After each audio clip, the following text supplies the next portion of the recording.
Karen Hoa kept destroying my fence. But little did she know. It was all just a trap.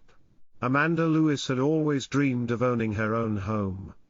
And when she finally bought her cozy house in a quiet, tree-lined neighborhood, she couldn't have been happier. It wasn't a mansion, but it was hers, a modest little house with a well-kept front yard that she lovingly tended to every weekend. The centerpiece of her yard was a lush hedge she'd planted herself. It was a source of pride for Amanda. A small yet powerful symbol of her hard work and dedication. Every weekend, she'd carefully trim it, making sure it stayed neat and symmetrical, perfectly complementing the rest of her home. But living in a neighborhood governed by a homeowners association, HOA, had its challenges. The HOA was meant to maintain order and preserve property values. But in Amanda's case, it felt more like a daily battle. At the center of this struggle was Rachel Miller, the self-proclaimed queen of the HOA. Rachel, who was always eager to find something to complain about, made it her personal mission to scrutinize every inch of Amanda's property. To Rachel, the perfect neighborhood didn't just mean manicured lawns and freshly painted fences, it meant control. And Amanda, with her beautiful hedge, had become her latest target. Little did Amanda know, this was just the beginning of the storm Rachel would unleash on her. Rachel Miller wasn't just any HOA board member, she was the embodiment of power gone to someone's head. From the moment she joined the board, it was clear that Rachel saw herself as the neighborhood's ultimate authority. And she wasn't afraid to flex that muscle. Amanda's perfectly trimmed hedge had become the latest target of Rachel's relentless obsession with control. Every few days, Rachel would appear at Amanda's door with some new complaint: your hedge is too tall. It's encroaching on the sidewalk. Or it doesn't meet the HOA's aesthetic standards. Despite Amanda following all the guidelines and keeping her hedge neat and healthy, Rachel's criticisms never stopped. But it wasn't just about the hedge anymore. Rachel's harassment began to escalate in ways that Amanda couldn't ignore. One morning, Amanda watched in disbelief as Rachel, with a smug look on her face, drove her massive SUV right over the corner of Amanda's precious hedge. At first, Amanda thought it was a mistake, a simple misjudgment of space. But then it happened again. And again.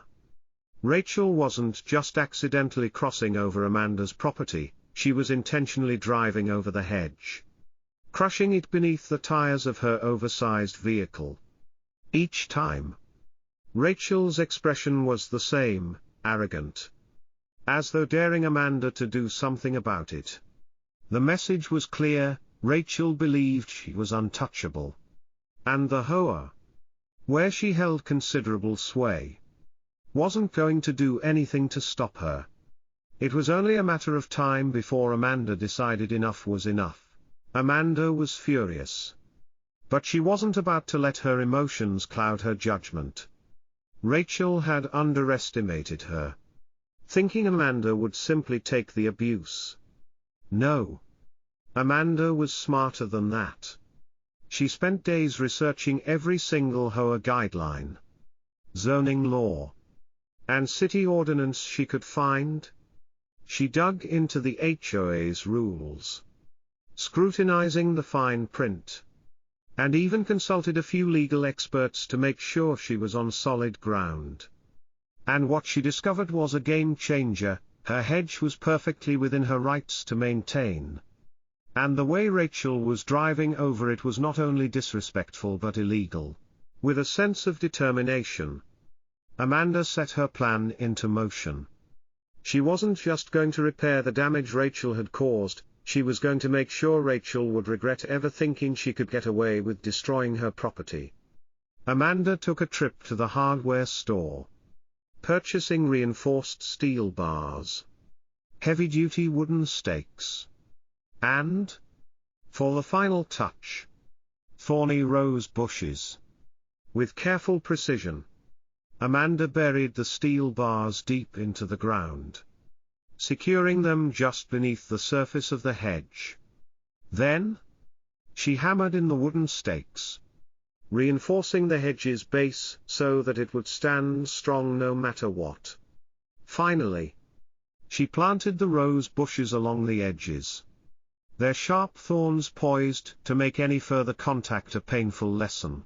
From the outside, the hedge looked the same, inviting, lush, and well kept. But hidden beneath its surface was a fortress. Amanda stepped back and admired her work, knowing that when Rachel inevitably came back, she would meet a wall of steel, wood, and thorns, one that no SUV would easily plow through. This time, Amanda wasn't just protecting her property. She was about to deliver a lesson Rachel would never forget. The morning air was crisp, and Amanda sat on her porch with a cup of coffee, watching the street, as she had done countless times before. But today was different. She had set the stage, and now it was time to witness the culmination of her careful planning. From her vantage point, she could see Rachel's oversized SUV creeping down the street, its engine roaring as it neared Amanda's property. The smirk on Rachel's face was unmistakable. She had no idea what was about to happen. As Rachel's SUV angled toward the familiar spot where she had run over the hedge time and time again, Amanda could feel her pulse quicken. This was it. The moment of truth. Rachel gunned the engine, her SUV barreling toward the hedge as though it were just another obstacle to be conquered. But this time, there was no crushing sound of branches snapping under tires. Instead, Amanda heard a sharp, jarring crunch that echoed down the street. The impact was immediate, and for a split second, Rachel's expression shifted from confident to confused. Then came the screech, the unmistakable sound of metal being torn apart.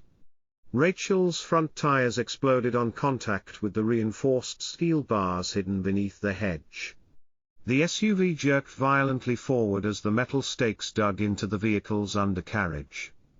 Amanda could hardly contain her smile as she watched Rachel's car lurch, its front axle buckling and the bumper snapping off with a sickening crack. The worst part: Rachel had left her windows down, and as the car lurched forward, her face was met with a storm of thorns, the rose bushes tearing at her arms and face. Rachel screamed in agony as her SUV came to a complete halt, half impaled in the thorny, steel-reinforced fortress. Her pristine blouse was torn, and her perfect hair was now a tangled mess of leaves and thorns. Amanda took a slow sip of her coffee, savoring the taste of sweet, undeniable karma. It was over. Rachel's arrogance had finally caught up with her. And as Rachel fumbled to get out of the wrecked vehicle, Amanda couldn't help but watch with quiet satisfaction. She had turned the tables, and Rachel was now the one left to face the consequences. The aftermath of Rachel's disastrous encounter with the hedge was nothing short of poetic. As she stumbled out of her wrecked SUV, her face a mix of rage and disbelief, Amanda remained calm, watching from her porch as Rachel's pride crumbled with every passing second. Rachel turned on her, furious, pointing a shaking finger toward Amanda, and screaming, "You set me up. You booby-trapped your hedge." Her voice was raw with the desperation of someone who knew they had just lost control. But before Rachel could continue her tirade, the familiar sound of footsteps interrupted. The HOA president, Thomas Langley, appeared, clipboard in hand, his face a mix of curiosity and concern. He had heard the commotion and was now surveying the scene. taking in the sight of Rachel, disheveled and wounded, her SUV destroyed, and Amanda standing confidently at the center of it all. Rachel, in her panic, quickly switched tactics.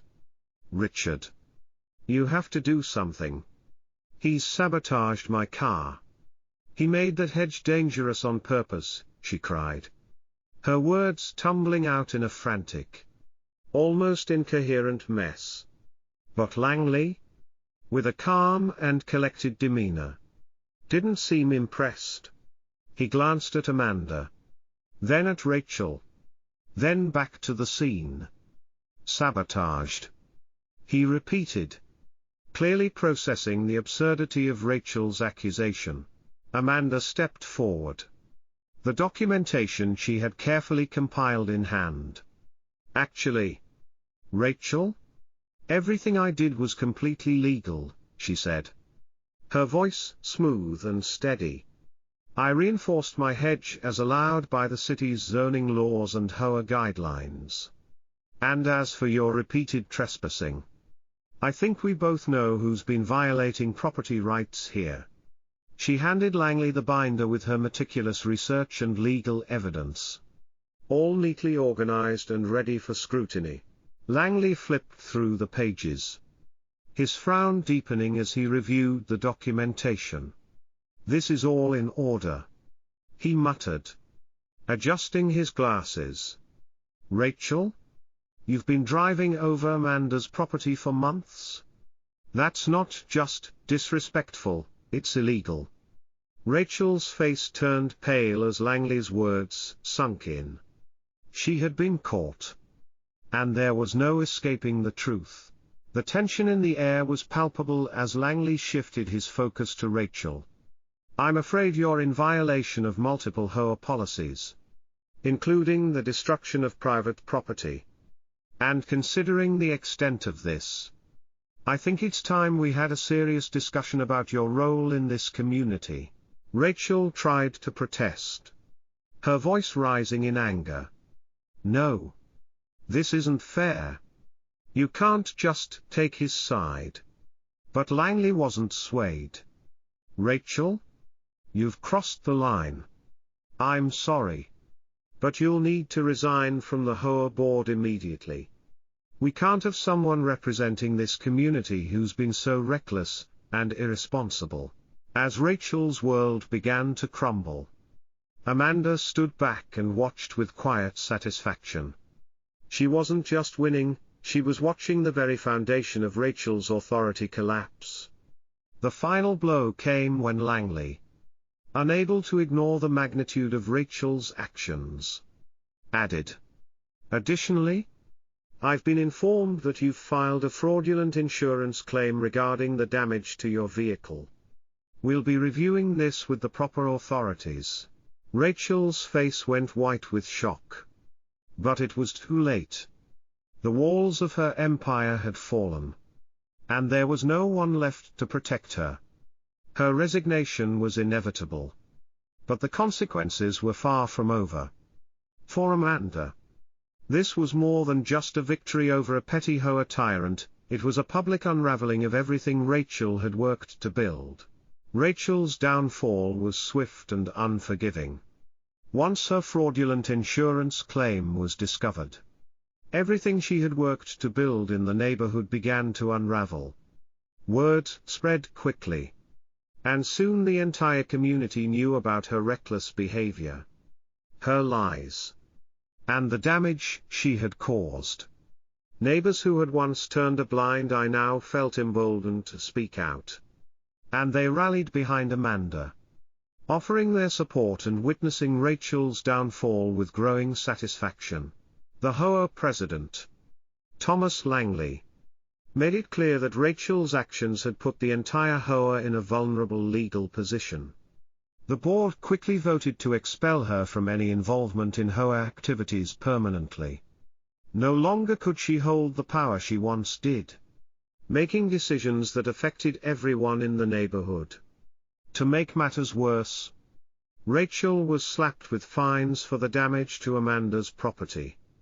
And even worse, Her reputation was irreparably tarnished. It wasn't just about the hedge anymore, it was about the trust she had shattered with every neighbor she had ever tried to control.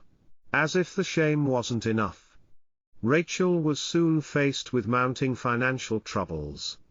Unable to recover from the legal fees, fines, and the social fallout, she was forced to sell her home. The very house she had once used as a pedestal for her tyrannical reign was now a burden she couldn't bear. She tried to sell quickly, but with her reputation in ruins and her legal troubles continuing to pile up, no one wanted to buy it. Eventually, Rachel had no choice but to leave the neighborhood, packing up her things in the dead of night, avoiding further humiliation from the neighbors who once feared her. For Amanda, the victory was sweeter than she had ever imagined. The neighborhood, once under the shadow of Rachel's oppressive rule, now felt like a community again. No longer was she worried about petty complaints or constant scrutiny. Amanda's hedge, once a symbol of her pride and joy, became a local landmark, a testament to standing up to power gone wrong. The rose bushes, the steel reinforcements, and the memory of Rachel's downfall all stood as a powerful reminder that even in the face of tyranny, justice could prevail. As Amanda stood in her front yard, watching the neighborhood return to normal, she felt a sense of peace she hadn't known in months. The once frustrating battle had turned into a victory not just for her, but for everyone who had lived under Rachel's reign. And every time Amanda passed her hedge, she smiled, knowing that the neighborhood had finally reclaimed its peace, and that the hedge, now stronger and more vibrant than ever, stood as a symbol of resilience in the face of injustice. If you enjoyed Amanda's journey and the ultimate downfall of Rachel, I'd love to hear what you think. Have you ever had to stand up to someone in power or deal with an HOA nightmare? Share your thoughts and experiences in the comments below. I'd love to hear your stories. If you liked this video, don't forget to give it a thumbs up. And make sure to hit that subscribe button so you don't miss out on more incredible tales of justice, revenge, and standing up for what's right. There's always more to come. So stay tuned for the next story.